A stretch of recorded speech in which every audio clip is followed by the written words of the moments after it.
All right, so my name is Raul Ramirez, and I am the organizer for Kung Fu Culture, but I have been a United States champion multiple times for Wushu Sanda. And so we've had some pretty interesting news.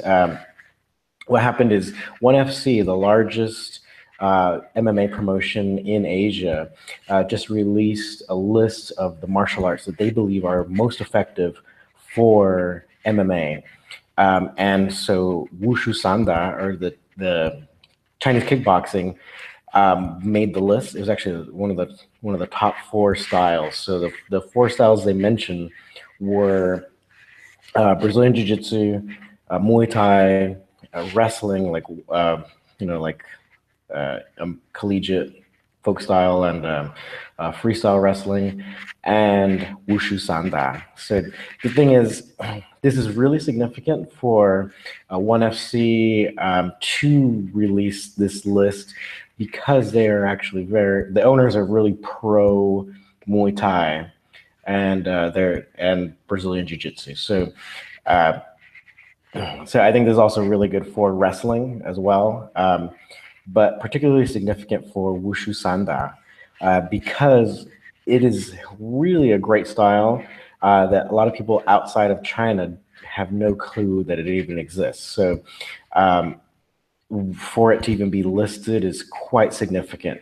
And one of the main reasons that it is listed is because one of their champions, Edward Foyalang from the Philippines, he's beat everybody. So they've one of the top gyms who sends competitors to ONE FC is called Evolve. It's a gym in Singapore.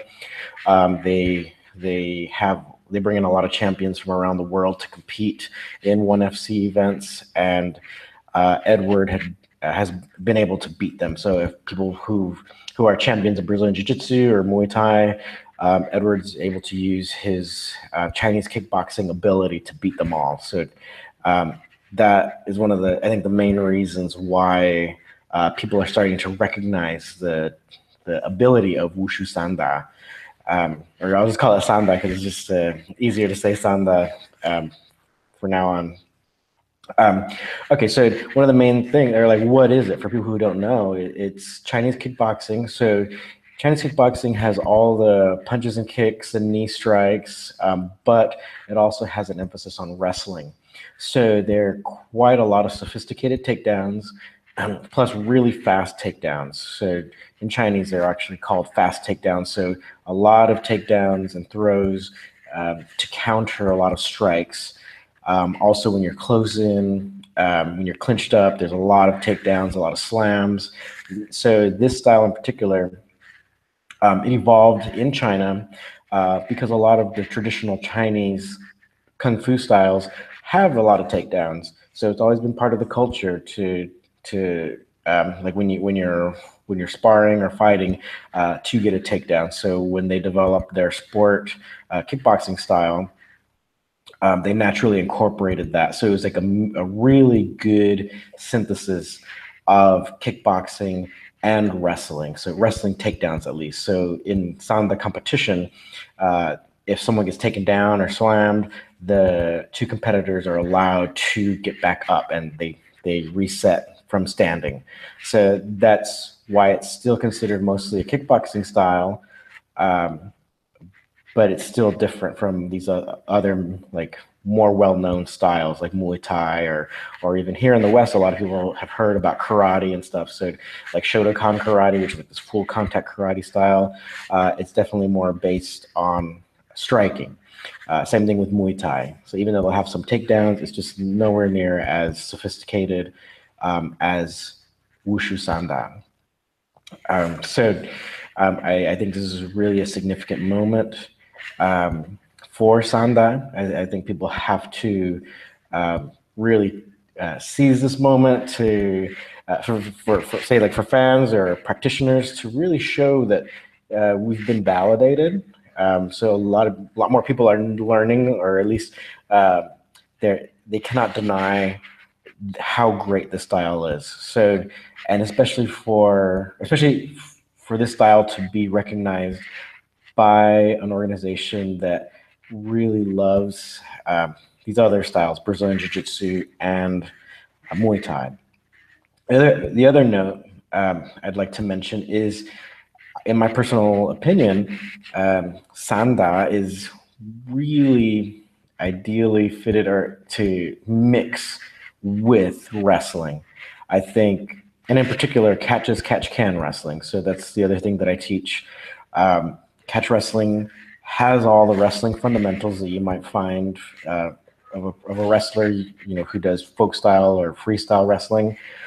Has all those fundamentals, which have been showing dominance too, like undeniable dominance in MMA competition, along with submissions. So the way a catch wrestler or even a regular wrestler would approach a match is different from the way someone who's doing Muay Thai and Brazilian Jiu Jitsu would approach a match. So the two styles that are similar are Sanda and wrestling, and in particular, catch as catch can wrestling. So I think these two styles, catch as catch can or catch wrestling, and Sanda, are ideally suited. Like I feel like they just blend together as though they were always meant to be together. So for those of you who are interested in learning, I teach in Los Angeles, California, and also in Singapore at Kapap Academy in Singapore.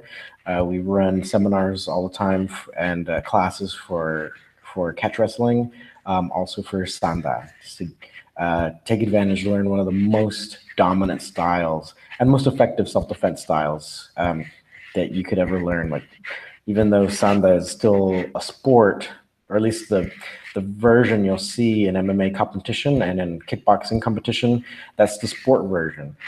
There's also a self-defense version that's taught to law enforcement. So basically, even if you learn the sport version, it's really good base style to add on the self-defense aspects, so like all like the weapons training, or even if you wanted to add wrestling to it. It's just a great bait. You'll have a great fun like foundation. You'll already have a lot of takedown defense. You'll have an understanding of taking someone down like from different angles, or against different strikes, different punches, different kicks.